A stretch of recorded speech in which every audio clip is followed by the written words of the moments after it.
এ ধরনের প্রশ্ন যদি তোমাদের আসে, তোমরা জাস্ট প্রশ্ন পড়ে 5 সেকেন্ডের মধ্যে অ্যান্সার দিতে পারবা।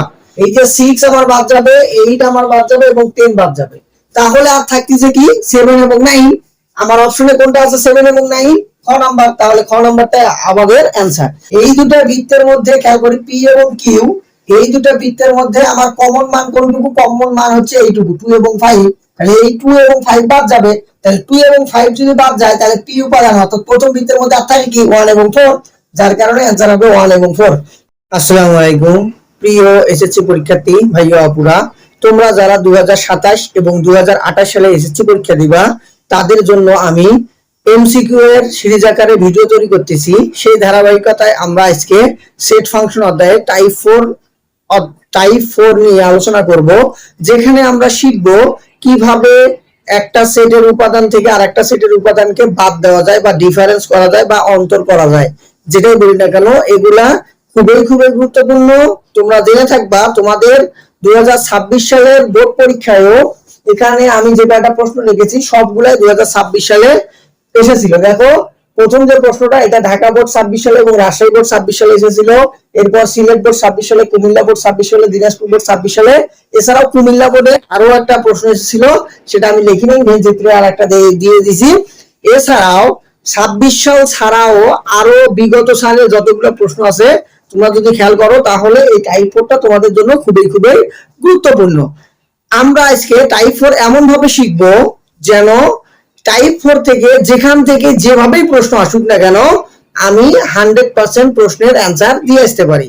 তো এই ডিফারেন্স অথবা এই ডিফারেন্স এ থেকে বি এর মান বাদ দেওয়া কিংবা এইভাবে মাইনাস লেখা থাকলে আমরা যে কাজটা করব মাথায় রাখবো, এই চিহ্নটার নাম হচ্ছে ডিফারেন্স অথবা অন্তর অথবা মাইনাস অথবা বাদ দেওয়া, যাই বলি না কেন এটা যখন থাকবে তখন আমাদের কাজ হবে প্রথম যে উপাদান দেওয়া থাকবে সেই উপাদান থেকে দ্বিতীয় উপাদানের যে মানগুলো দেওয়া থাকবে সেই মানগুলোকে আমাদের বাদ দিতে হবে। এখন আমি খেয়াল করব, সে কথার কথা আমি ধরে রাখলাম, আমার কথাটা এটা মাথায় রাখতে হবে। আমি আবারও বলতেছি তোমাদের এই কথাটা, শুধুমাত্র প্রথম উপাদানের মান থেকে দ্বিতীয় উপাদানের মান বাদ দেব, কিন্তু কখনো দ্বিতীয় উপাদানের মান থেকে প্রথম উপাদানের মান বাদ দেওয়া যাবে না। প্রথম উপাদানে যে মানগুলো থাকবে শুধুমাত্র দ্বিতীয় উপাদানের যে মানগুলো মিলবে সেগুলোই বাদ দেব। আমি একটু যদি উদাহরণের মাধ্যমে তোমাদের দেখাই, সে কথার কথা প্রথম একটা উপাদানের মনে করো এ থেকে বি এর মান বাদ দিতে বলছে আমাদের, কিন্তু এ এর মান দেওয়া আছে হচ্ছে 1 3 5 7 এবং বি এর মানটা দিছে মনে করো হচ্ছে 2 3 5 6 8। এখন আমি বাদ দেব, যেটা ভালো করে খেয়াল করবা, এখানে আমি বাদ দেব কি যেটা যেটা আমার মিলবে সেই সেই সংখ্যাগুলো বাদ যাবে। 3 3 5 5 তো বাদ গেলে শুধুমাত্র আমি কি বলছি, শুধুমাত্র প্রথম উপাদান একটা হবে। এখানে 1 আর 7 এই দুটাই শুধুমাত্র হবে। এই জায়গায় যে 2 এবং 8 6 আছে এগুলা নেওয়া যাবে না, শুধুমাত্র প্রথম উপাদানেরটা হবে।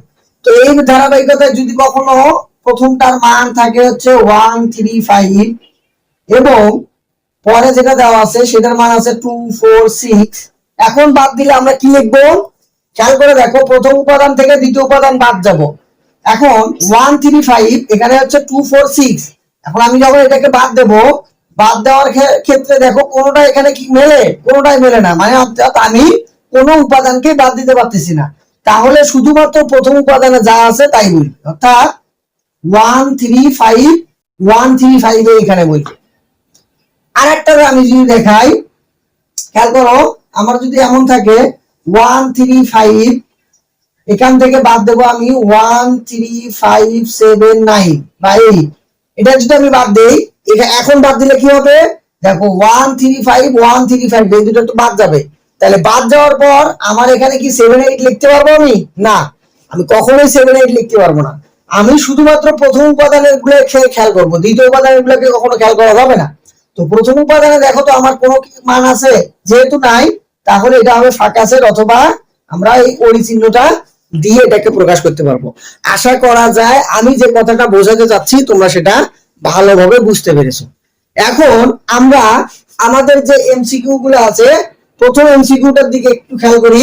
প্রথম এমসিকিউটা কি দেওয়া আছে যে a সমান 6 7 8 9 10 এবং b সমান দিয়ে রাখছে 6 8 10। এটা যদি হয় তাহলে a থেকে b এর মানটাকে বাদ দিতে বলছে এবং এই প্রশ্নটা এসেছে ঢাকা বোর্ড 26 সালে এবং রাজশাহী বোর্ড 26 সালে।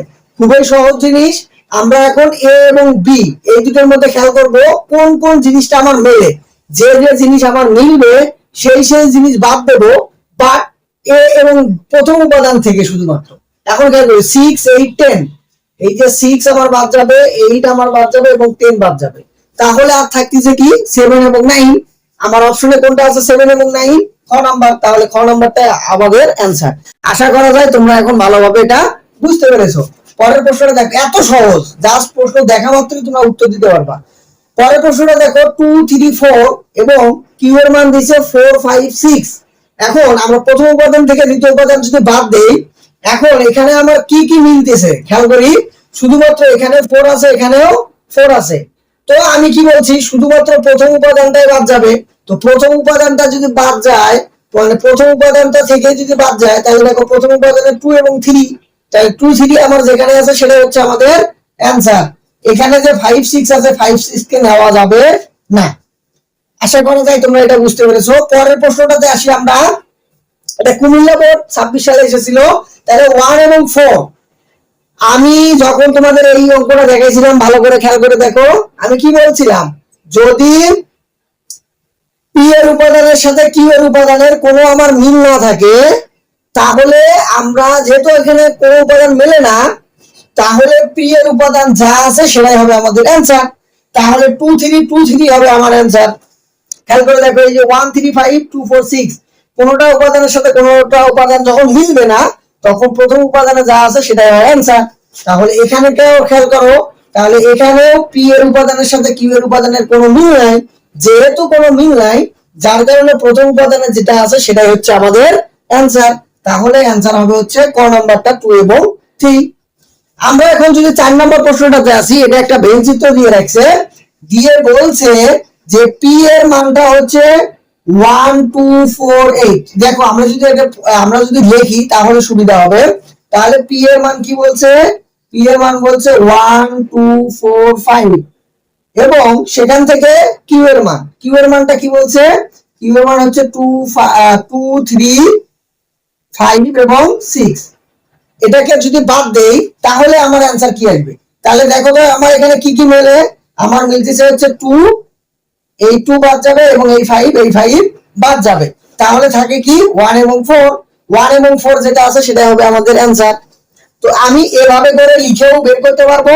আর একটা সহজ পদ্ধতি, যখন ভেন চিত্র অবস্থায় থাকবে তখন আমাদের কাজকে আরো ইজি করে দেয়। কিভাবে, খেয়াল করো, আমার যেটা যেটা মিলবে অর্থাৎ কমন যেটা থাকে সেটা বাদ যায়, তাই না? এই দুটো বৃত্তের মধ্যে খেয়াল করি পি এবং কিউ, এই দুটো বৃত্তের মধ্যে আমার কমন মান কোনটুকু, কমন মান হচ্ছে এইটুকু 2 এবং 5। তাহলে এই 2 এবং 5 বাদ যাবে। তাহলে 2 এবং 5 যদি বাদ যায় তাহলে পি উপাদান অর্থাৎ প্রথম বৃত্তের মধ্যে আর থাকে কি 1 এবং 4, যার কারণে অ্যানসার হবে 1 এবং 4। আশা করা যায় তোমরা, আমি এখানে যে 4টা প্রশ্ন তোমাদের এমসিকিউ দেখালাম এটা তোমরা খুব সহজে বুঝতে পেরেছো। এবং এই ধরনের প্রশ্ন যদি তোমাদের আসে, তোমরা জাস্ট প্রশ্ন পড়ে 5 সেকেন্ডের মধ্যে অ্যানসার দিতে পারবা।